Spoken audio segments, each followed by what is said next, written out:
अनुज जी, हम exit poll को सही कह भी नहीं रहे। हम केवल आपसे पूछना चाह रहे हैं कि आपके कॉन्फिडेंस का आधार क्या है, आपके पास ब्रेकअप है क्या? आप एग्जिट पोल पे भरोसा नहीं करते, आप सर्वे पे भरोसा नहीं करते, लेकिन मेरे पास जानकारी है कि आपने खुद सर्वे करा है और आपके सर्वे के मुताबिक 103 सीटें एनडीए को जा रही हैं, 132 सीटें महागठबंधन को मिल रही है और 8 सीटें अन्य को मिल रही है। तो आप जो कह लीजिए, हो सकता है आपको पता नहीं हो, बड़े नेताओं ने कराया हो, लेकिन आपने भी कराया है और हर पार्टी कराती है। भले ही आप कह लें भरोसा नहीं है आपका, ये एक अपने को तसल्ली देने वाली बात है, लेकिन सर्वे हर पार्टी कराती है, एक इंटरनल भी होता है, बाकी अलग अलग एजेंसीज कराती हैं। हमने सर्वे नहीं किया है, हमने सर्वे नहीं किया अनुज जी, इसलिए हम किसी सर्वे पे दावा नहीं कर सकते सही है या गलत है। हम सिर्फ आपसे सवाल कर रहे हैं कि आप किस आधार पर कॉन्फिडेंट हैं कि आप सत्ता में आ रहे हैं। बस हमारा सवाल यही था आपसे। बिल्कुल, अब ये जायज सवाल है, मैं इसका स्वागत करता हूं।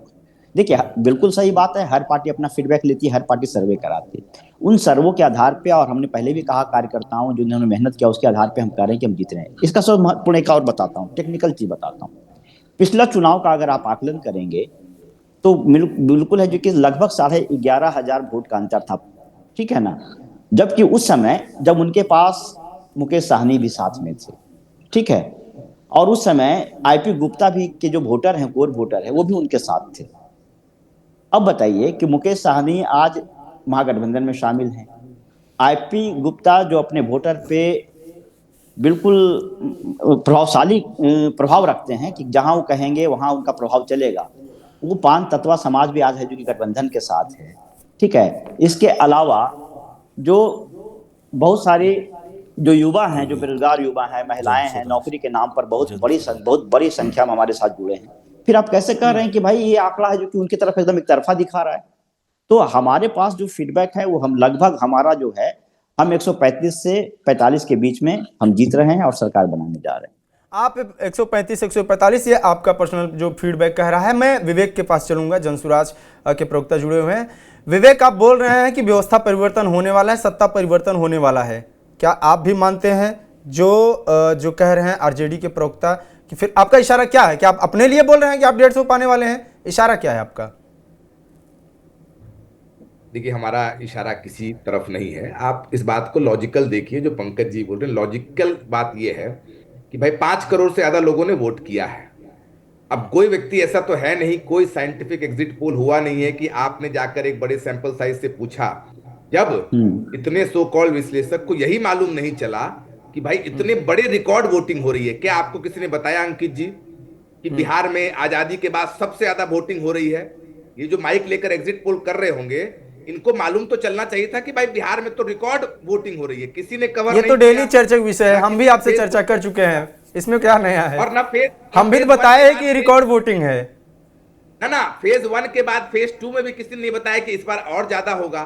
तो जब लोगों को यही नहीं पता चल रहा है कि इतने बड़े संख्या में लोग वोट करने जा रहे हैं, तो किसको दबा कर आए हैं बटन, ये हमारी जानकारी में तो नहीं है। तो पहली बात तो ये, हम ये जरूर कह सकते हैं कि भाई व्यवस्था परिवर्तन होगा, वही व्यवस्था नहीं चलेगी जो चलती आ रही है। अब वो किस तरफ रुख लेगा, किसकी सरकार बनेगी, ये 14 तारीख को मालूम चलेगा। हमारे पास कोई ऐसा तंत्र इंटरनल सर्वे नहीं है। हम जो पहले कह रहे थे उसी पर आज भी हैं, अर्श या फर्श। या बिहार की जनता कहेगी कि भाई आप जो काम रोड पर कर रहे थे उसको 5 साल और करते रहिए, तो 14 के बाद एक दिन का भी इंतजार नहीं करेंगे, 15 तारीख से ही उस काम में लग जाएंगे। या बिहार की जनता कहेगी नहीं भाई आप सत्ता में। मैं आपको इस अधूरे सवाल के साथ मैं वापस आऊंगा विवेक, बस 1 मिनट माफी के साथ रोकना चाहता हूं। आदिल शायद बहुत कम समय के लिए जुड़े हुए हैं, तो आदिल AIMIM के हैं, और चूंकि जिस तरीके से सीमांचल में पूरी पॉलिटिक्स और ये लोग काफी ज्यादा जोर शोर के साथ सीट शेयरिंग के लिए पूरी लड़ाई लड़े, जाके ढोल पहुंचे तेजस्वी यादव के घर के सामने और इन्होंने अपना विरोध किया कि हमको सीट चाहिए। लेकिन आदिल जी, अब तो आपकी ताकत तो वो दिखाई दे रही, ठीक है आप एग्जिट पोल को नहीं मानते हैं, लेकिन आपका अपना क्या ओपिनियन कहता है? क्या आप वाकई में पिछले रिकॉर्ड को छू पाएंगे, या फिर यही होगा कि जिस तरीके से महागठबंधन मानते हैं कि वाकई में आप उतने ताकतवर है नहीं, पिछली बार गलती हो गई थी, इस बार आप नहीं आने वाले हैं? इंशाअल्लाह ताला इस बार ज्यादा मजबूती से जीतेंगे। पिछले बार भी एग्जिट पोल नहीं दे रहा था, इस बार भी नहीं दे रहा। एग्जिट पोल के भरोसे नहीं, अल्लाह के भरोसे और अवाम के भरोसे। अल्लाह ने चाहा तो इंशाअल्लाह मजबूती से चुनाव लड़े, और अल्लाह ने चाहा तो कामयाबी जरूर मिलेगी इंशाअल्लाह ताला। मजलिस इत्तेहादुल मुस्लिमीन किसी की मोहताज नहीं है, अवाम के बीच हमेशा रहे, काम किए, हक की बात बोले, सीमांचल की लड़ाई लड़े, मुसलमानों की, पिछड़ों की, दलितों की, सबकी लड़ाई लड़े, सीमांचल की बदहाली की लड़ाई लड़े। नहीं, पर आदिल और भाई, इंशाअल्लाह आदिल ताला भाई, जरूर आगे आदिल अल्लाह ने भाई, चाहा कामयाबी मिलेगी। आदिल भाई, अब तो आप चुनाव लड़ नहीं रहे हैं, कल आपका परिणाम आएगा। आज आपकी व्यस्तता किस बात की है, मैं समझ नहीं पा रहा हूं। कहीं ऐसा तो नहीं लग रहा कि आपका बूथ वोट कोई ले उड़ेगा? इस बात का डर तो नहीं है आपको सीमांचल में? पहली बात। दूसरी बात, मैं ये तो ऑन लाइटर नोट में आपसे बात कर रहा था। दूसरी बात मैं आपसे ये पूछना चाह रहा हूं कि लोगों को ऐसा लगा कि भाई आपके विधायक आपके साथ रह नहीं पाते हैं, जाते हैं फाइनली आरजेडी में ही, तो आपको वोट क्यों किया जाए? और इसीलिए लोगों ने महागठबंधन को वोट कर दिया, आरजेडी को वोट कर दिया। कुछ कहना चाहेंगे इस पर? अरे पंकज साहब, कल काउंटिंग है, काउंटिंग की भी तैयारी होती है। जहां जहां जिला हेडक्वार्टर में काउंटिंग होता है, जहां मैं बलरामपुर में हूँ, यहाँ से 70-80 किलोमीटर दूर कटिहार है। सुबह 6-7 बजे से काउंटिंग शुरू होगी, उससे पहले लोग को व्यवस्था करना पड़ता है। और आप जान लीजिए कि कल 30 राउंड काउंटिंग होगा, 30 राउंड होगा, क्योंकि सब जगह 78, 79, 80% तक पोलिंग हुई है। तो जब पोलिंग ज्यादा होगी तो तैयारी भी ज्यादा करना पड़ेगा। और महागठबंधन के जो मेरे एमएलए गए थे, तीनों एमएलए का टिकट कट गया है। तो महागठबंधन भी जानती थी, बात जान गई कि अगर हमारी जनता के साथ जिसने नाइंसाफी की उसका टिकट कट गया है। और जो चौथा शहनवाज बचा है, जो कि से वो चौथा पोजीशन पे रहेगा। आप आज नोट कर लीजिए, मेरा बात रिकॉर्ड कर लीजिए। अरे तो आप जीत रहे हैं, आप जीत रहे हैं आदिल भाई, आप जीत रहे हैं एकदम अल्लाह ने चाहा तो जीत रहे हैं। आपकी दुआ से इंशाल्लाह कल आपको इसी वक्त बताएंगे कि हम जीत रहे हैं, और जीत गए अल्हम्दुलिल्लाह। चलिए, आप इत्मीनान रहिए। हमने मेहनत किया है, हमने काम किया है। हमने जनता के बीच 5 साल रहे हैं, जनता के मुद्दे उठाए हैं, और जनता साथ दी है। ये हर जगह फिर आप जो कह रहे हैं वही चीज फिर आरजेडी पे लागू होती है, क्योंकि जो रिपोर्ट्स आ रहे हैं वो बता रहे हैं कि राजद सीमांचल में इस बार परफॉर्मेंस बढ़िया हो सकता है। यदि आपका परफॉर्मेंस बढ़िया होगा तो कैसे फिर अनुज कुमार कह रहे हैं कि इनका परफॉर्मेंस बढ़िया होगा?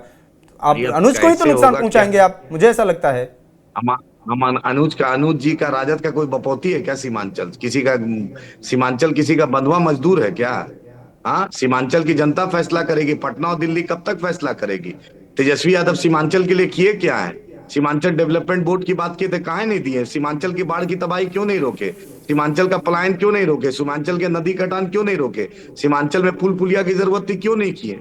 सीमांचल डेवलपमेंट बोर्ड की बात किए थे, पूर्णिया हाईकोर्ट बेंच की बात किए थे, सीमांचल पर ऐसा आदिल साहब, ऐसा आप इसलिए बोल रहे हैं क्योंकि उन्होंने आपका साथ नहीं लिया। अगर साथ लिए होते तो आप उनके तारीफ में कसीदे पढ़ रहे होते। जैसे जन स्वराज पार्टी सबके विरोध में बोलती है तो बात समझ में आती है, लेकिन आप तो उनसे अलायंस चाहते थे।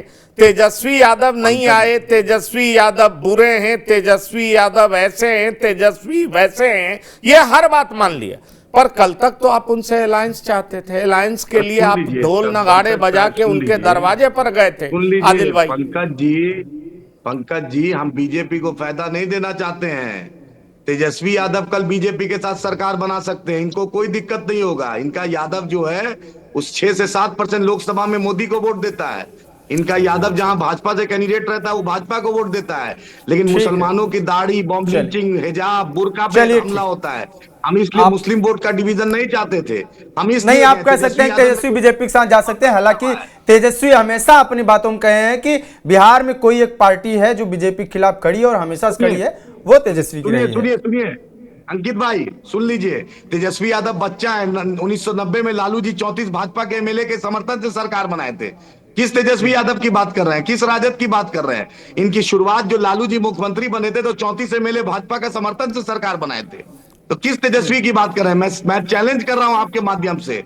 तेजस्वी यादव सत्ता के लिए बीजेपी में जा सकते हैं। इन लोग सत्ता के भोगी हैं, याद रखिएगा। मुसलमानों के साथ ज्यादती हुई, आई लव मोहम्मद पर मुसलमानों के एक मुद्दे पर तेजस्वी यादव नहीं बोले। क्यों नहीं डिप्टी सीएम मुसलमान की घोषणा की? बतलाइए, तेजस्वी यादव किस मुसलमान के मुद्दे में बोले हैं? बतलाइए। ज्यादती मुसलमान पर होती है, मॉब लिंचिंग होता है, बुलडोजर चलता है, कब तेजस्वी यादव बोले हैं? ये बात तो आप अपने समाज को समझा पाए क्या? मॉब लिंचिंग और तेजस्वी बोले हैं? चलिए ठीक है, पे बोले, उर्दू अनुवादक पे इन बोले, सब चीजों का शहाबुद्दीन के श्रद्धांजलि पे ये आदमी ट्वीट नहीं करता है। आप किस तेजस्वी की बात करते हैं? मीरान हैदर पे ये बोलता नहीं है, जो राजद का युवा अध्यक्ष था। एक मुसलमानों के मुद्दे पे बतला दीजिए तेजस्वी बोला होगा, एक मुसलमानों के मुद्दे पर आज तक ये आदमी बोला होगा। ये सिर्फ सत्ता, ये भाजपा के साथ जा सकता है, ये लालू जी नहीं है, इसका नाम तेजस्वी यादव है। लालू मैं जवाब ले लूंगा, मैं आरजेडी से भी जवाब ले लूंगा, लेकिन पहले मैं फैजान अहमद के पास चलूंगा। ठीक है आदिल जी।